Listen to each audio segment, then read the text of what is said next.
एकनाथ शिंदे पर जोक से जुड़े विवाद के बाद अब कुणाल कामरा ने विस्तृत बयान दिया है। उन्होंने अपने इंस्टाग्राम हैंडल साथ ही एक्स पर भी लंबा चौड़ा पोस्ट शेयर किया है और साफ कर दिया है कि वो माफी नहीं मांगने वाले। दरअसल stand up comedian Kunal Kamra ने एक प्रोग्राम में महाराष्ट्र की पॉलिटिकल सिचुएशन पर तंज कसते हुए व्यंग्यात्मक कविता सुनाई। इस कविता में उन्होंने गद्दार शब्द का इस्तेमाल इनडायरेक्टली रूप से डेप्यूटी सीएम एकनाथ शिंदे पर किया। वीडियो वायरल होते ही शिवसेना, शिंदे गुट के नेताओं और समर्थकों ने इस पर कड़ी आपत्ति जाहिर की।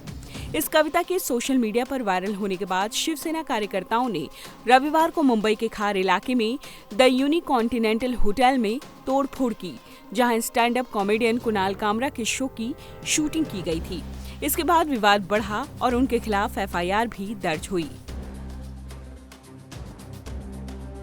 कुणाल कामरा ने अपने इंस्टाग्राम हैंडल और एक्स पर एक लंबा चौड़ा पोस्ट कर पूरे विवाद पर माफी न मांगने की बात की।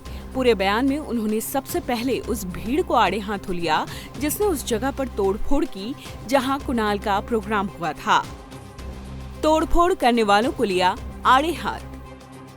उन्होंने सबसे पहले तोड़फोड़ करने वाली भीड़ को संबोधित करते हुए लिखा, एंटरटेनमेंट वेन्यू सिर्फ एक प्लेटफॉर्म है, सभी तरह के शो के लिए एक जगह। हैबिटेट या कोई भी अन्य स्थल मेरी कॉमेडी के लिए जिम्मेदार नहीं है, ना ही इस पर उसका कोई कंट्रोल है। जो भी मैं कहता या करता हूँ और ना ही मेरे कुछ कहने या करने पर किसी राजनीतिक दल का कंट्रोल है। कामरा ने आगे लिखा, किसी कॉमेडियन के शब्दों के लिए किसी स्थल पर हमला करना उतना ही मूर्खतापूर्ण है जितना कि टमाटर ले जा रहे ट्रक को पलटना क्योंकि आपका परोसा गया बटर चिकन पसंद नहीं आया। पॉलिटिकल लीडर्स पर भी भड़के कुणाल कामरा। इसके बाद उन्होंने धमकी देने वाले पॉलिटिकल लीडर्स पर अगले पेज में लिखा, अभिव्यक्ति की स्वतंत्रता के लिए हमारे अधिकार का इस्तेमाल केवल शक्तिशाली और अमीर लोगों की चापलूसी करने के लिए नहीं किया जाना चाहिए, भले ही आज का मीडिया हमें इसके उल्टा भरोसा दिलाने की कोशिश करे। उन्होंने आगे ये भी लिखा, किसी पावरफुल पब्लिक फिगर को लेकर मजाक न सह पाने की अपनी अक्षमता मेरे अधिकारों की प्रकृति को नहीं बदल सकती।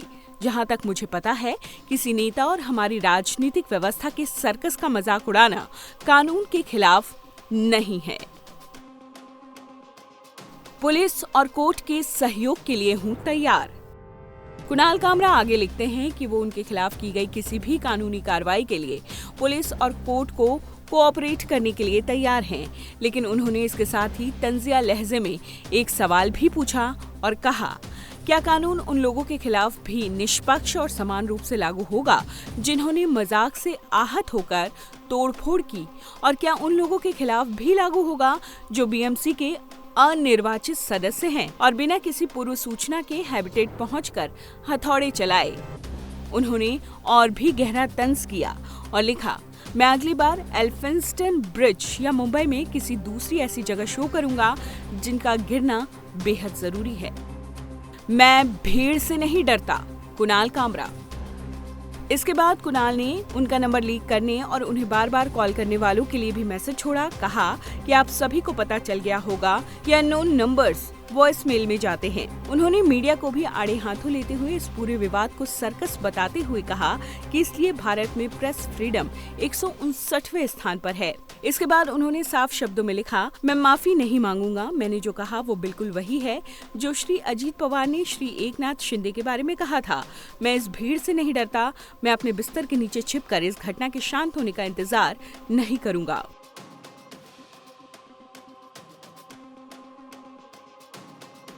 आपको बताते चलते हैं कि आखिरकार विवाद क्यों उठा। दरअसल कुणाल कामरा ने एक शो के दौरान दिल तो पागल है फिल्म के गाने भोली सी सूरत की टोन से मिलता जुलता एक गाना गाया। उन्होंने कहा, ठाणे की रिक्शा, चेहरे पर दाढ़ी, आंखों में चश्मा, हाय एक झलक दिखलाए कभी गुवाहाटी में छिप जाए, मेरी नजर से तुम देखो गद्दार नजर वो आए, मंत्री नहीं वो दल बदलू है और कहा क्या जाए, जिस थाली में खाए उसी में छेद कर जाए। अब इस घटना के बाद शिवसेना कार्यकर्ताओं ने मुंबई के खार इलाके में होटल यूनिकॉन्टिनेंटल में तोड़फोड़ की, जहां कुणाल का ये वाला वीडियो शूट हुआ था।